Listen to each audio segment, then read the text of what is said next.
माझी तयारी आहे, पण विठ्ठलपंतांना हा संबंध रुचेल काय? पुन्हा शब्द कानी आले. परमेश्वरी योजना तशीच आहे. सिद्धोपंतांनी हात जोडताच तो प्रकाश अदृश्य झाला. विठ्ठलपंतांचे अनुष्ठान आटोपल्यावर भोजनोत्तर सिद्धोपंतांनी आपल्याला झालेला साक्षात्कार सांगितला व विवाहाचा प्रस्ताव मांडला. पण विठ्ठलपंत म्हणाले की तसा काही विचार त्यांच्या मनात नाही. शिवाय 3 दिवसांनी ते पुढच्या क्षेत्री जाण्यास निघणारच आहे. सिद्धोपंत त्यावर गप्प राहिले. पण चमत्कार असा की तिसऱ्याच दिवशी पहाटे विठ्ठलपंतांना सुद्धा तसाच साक्षात्कार झाला आणि सिद्धोपंताच्या कन्येशी विवाह करण्याचा आदेश मिळाला. त्यांनी सिद्धोपंतांना ती हकीकत सांगितली. सिद्धोपंत व उमाबाई यांचा आनंद गगनात मावेना. मात्र त्या वर्षीचे थोडेच मुहूर्त शिल्लक होते. आपेगावला निमंत्रण देऊन त्यांचे आई वडील मुहूर्तापूर्वी येणे शक्य नव्हते, म्हणून सिद्धोपंतांनी मोठ्या थाटामाटाने विवाह समारंभ आळंदीत उरकून घेतला.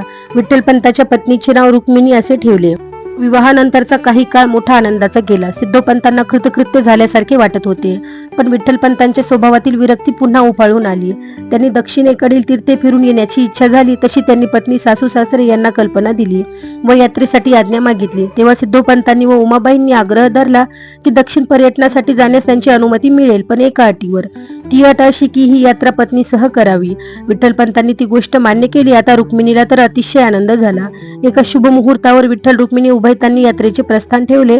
हळूहळू मार्गक्रमण करीत करीत तिरुपती, मदुराई, मल्लिकार्जुन, शिवकांची, विष्णुकांची, रामेश्वर अशी क्षेत्रे पाहत पाहत दीर्घकाळाने ती उभयता आळंदीस परतली.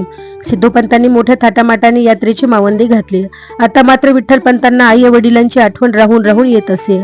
आपेगाव सोडलेला फार काळ झाला होता. त्यांनी सासऱ्यांना तसे सांगून आई वडिलांना भेटण्यात जाण्याची अनुमती विचारली.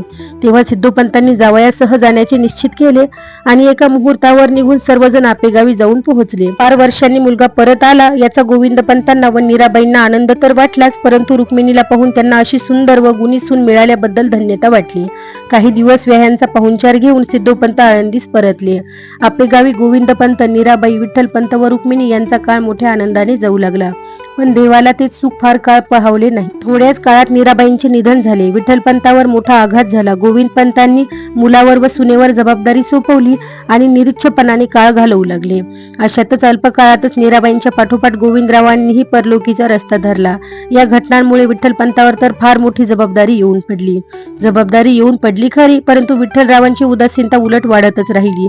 कोवळ्या वयातच संसाराचा फार मोठा बोजा रुक्मिणीबाईंच्या अंगावर येऊन पडला. एकदा दोघांच्याही समाचारासाठी सिद्धोपंत आपेगावास आले. त्यांच्या अनुभवी नजरेने सर्व परिस्थितीचा अंदाज घेतला. दुःख परिहारासाठी ते मुलगी व जावई यांच्यासह आळंदीस परतले. आळंदीत आल्यानंतरही विठ्ठलपंत उदासीनच होते. उलट प्रपंचाबद्दलची विरक्ती त्यांच्या मनात वाढतच चालली. रुक्मिणीबाईंची अवस्था मात्र मोठी बिकट होत गेली.